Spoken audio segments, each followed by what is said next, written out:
Hey, this is Dan from Music Explorer. We're here today with Joe Castelli. He's the chief sound engineer for At The Tabernacle, the concert venue located in Mount Tabor, New Jersey. Joe's done sound for a lot of artists at the venue: Aaron Neville, Willie Nile, Mark Johnson, Pat Denizio. Joe also has his production company called Further Communications. He established the company in 1982, and they specialize in corporate communications, concerts, and other live events. Hey Joe, so how you doing today? Dan, how are you? I'm doing good. Pretty cool. I mean, you got a killer background, kid. What's that all about? That's I have a bunch of different backgrounds. This is, I think it's Graham Nash's stage setup from At The Tabernacle a couple years ago. So your history, you've been an engineer for quite some time, and you're also the chief engineer of the Tabernacle. What's your history? I played music ever since I was a kid, so in the early 70s, garage bands, all of that, guitar, and then on to bass. And somewhere in the mid 70s, I wanted to get into recording, and also by necessity, we needed to have a PA system. So I ended up being the guy who bought some of the speakers, and one thing led to another, and I did more and more sound, and I wanted to learn the sound side of music as a musician. I wanted to learn recording and live sound. And it was just fun to be in and out of playing in bands and then doing sound for bands. And so I did that. I worked with a band called Impact, and we opened for big bands at the time, like Pure Prairie League and the New Riders of the Purple Sage. It was the 70s country rock thing. And over time, I built PAs, and I learned a lot more about what sound's all about. Before you worked at the Tabernacle, I'm used to just calling it the Tabernacle, but it's really called At The Tabernacle, right? Well, At The Tabernacle is the production company that is a nonprofit, 501c3. It's made up of George Philhauer, myself, Kevin Simonson, and a few volunteers. So At The Tabernacle is the production company that produces shows in the Tabernacle, which is a building in Mount Tabor.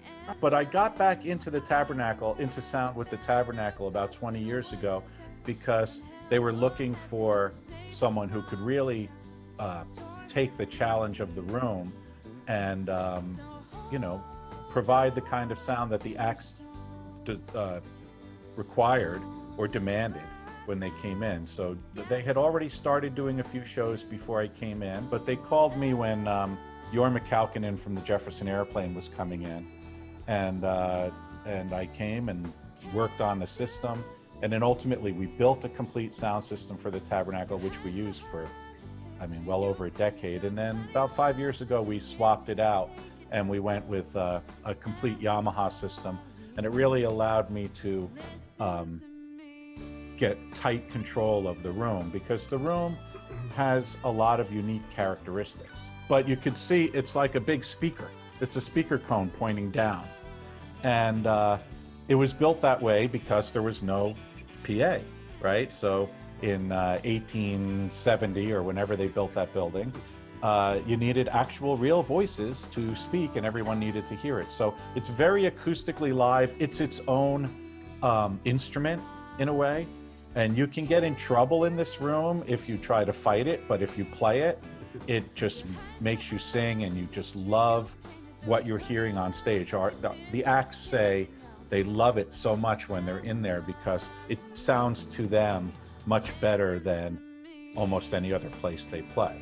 There are only a handful of rows, so this is me now I'm sitting on the stage, so there's only about 10 rows. Right. So your worst seat in the house is like 10th row, and it's very, very intimate. It's like having whatever band you're coming to see, it's like having them in your living room, and you can hear every nuance. We designed the system so that it sounds exactly the same everywhere. So we don't want any seat to be a better seat than another seat. And so I started with Jorma Kaukonen and Hot Tuna, and we've had Donovan, David Bromberg. We've had so many different kinds of acts in here, and some of them that you're seeing them in a much different way.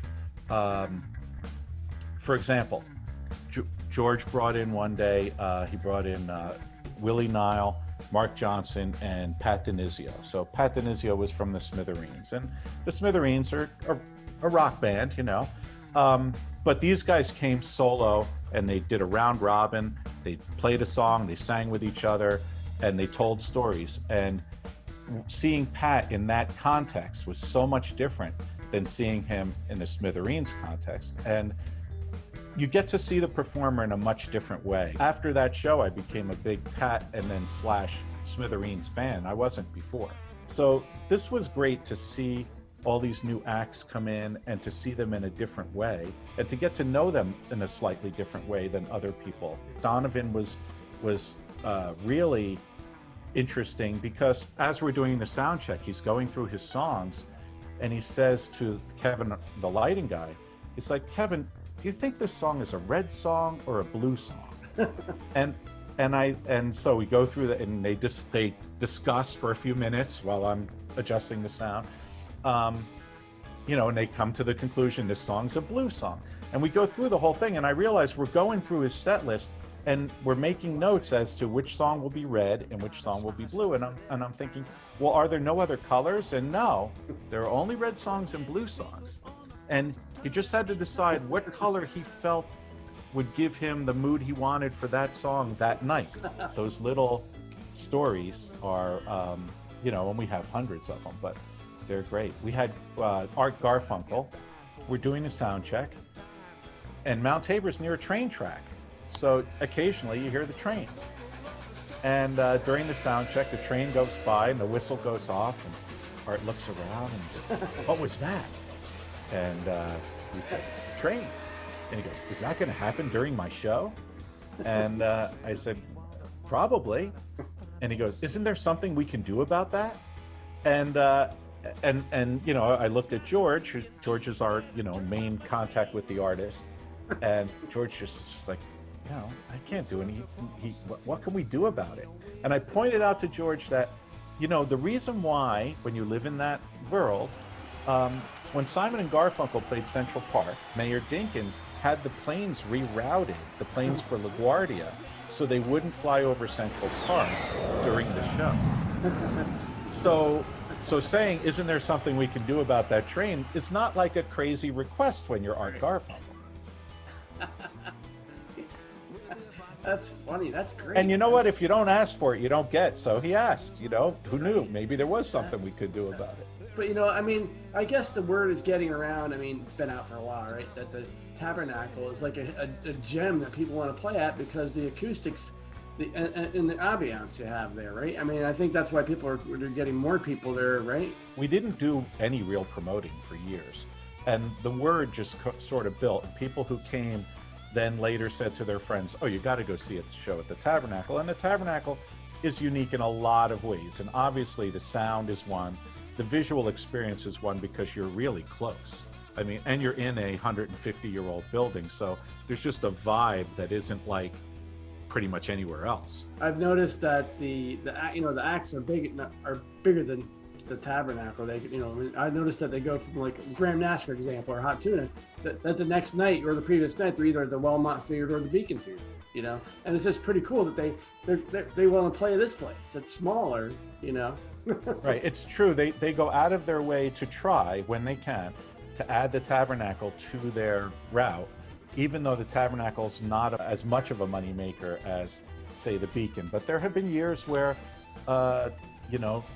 Hot Tuna's coming in and they're going to do 2 nights at the Beacon and the Tabernacle.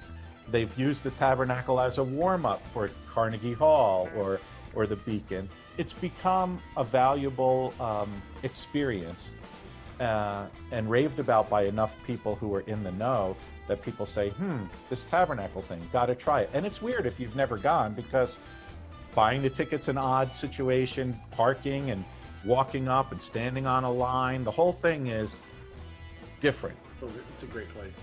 So, and the At The Tabernacle group, the production company, we also do one free concert every year outside on the first Saturday of August.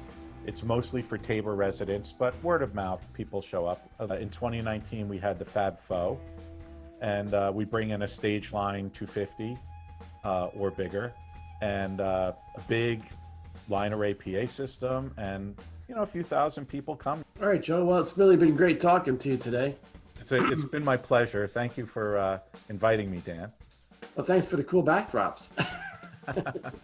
Try to keep it a little interesting. Yeah.